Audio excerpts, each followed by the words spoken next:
大家好，我係 Chris 啊。咁啊，今次咧就講關於攝影方面嘅嘢。咁大家會覺得一靚啲，請舉手。如果二靚啲咧，係啦，二靚啲喎，係二靚啲好。嗱，咁啊，通常都係二靚啲噶啦。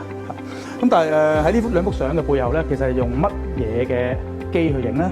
就算你傻瓜機好點都好啦，只要你個 lighting 靚，其實你靚咗之後咧，其實好多嘢咧影出嚟就唔關個機事。好，咁喺 direction 喺方向上面就好似左圖咁樣啦。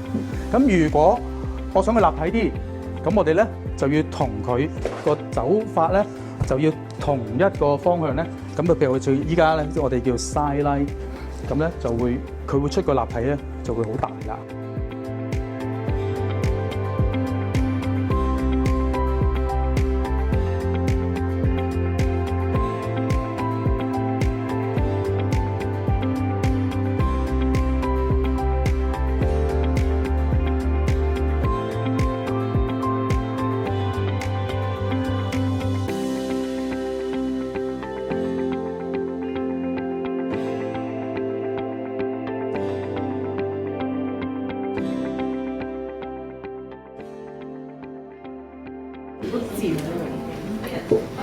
第二張。